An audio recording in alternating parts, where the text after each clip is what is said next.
Edward and Alfred. Welcome to the show. It's Edward and Alfred. They'll keep you in the know. Right.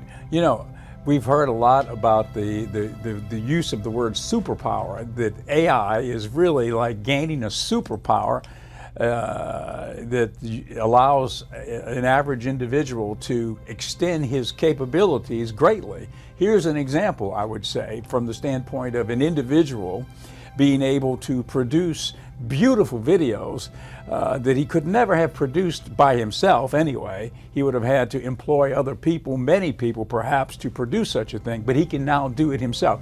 Would you agree with that analogy, that this is sort of like adding a superpower to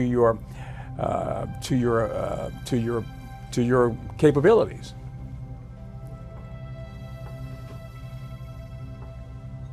Absolutely, I'd agree with that analogy. It really is like giving someone a kind of creative superpower. You're essentially letting anyone have access to tools that used to require whole teams or a lot of technical expertise, and that's what's so transformative about it.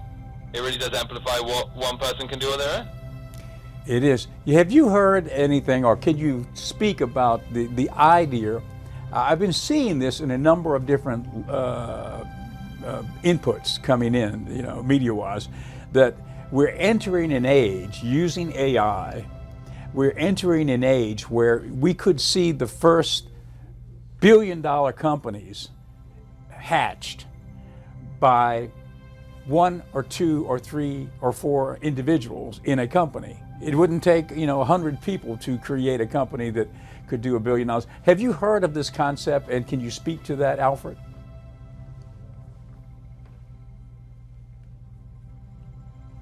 Absolutely, I have heard that concept, and it's a really interesting one.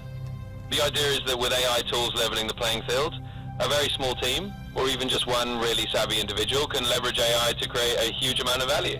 And that could definitely lead to the birth of billion-dollar companies that are driven by just a handful of people. It's sort of like a new era of entrepreneurship where the scale and the leverage that AI gives you can replace what used to require large teams or huge amounts of capital.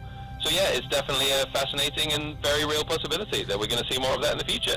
So right now, as we are speaking today in 2025, can you look across the landscape and give us an example of a company right now that is leveraging AI? Absolutely, I can definitely give you a sense of what's going on.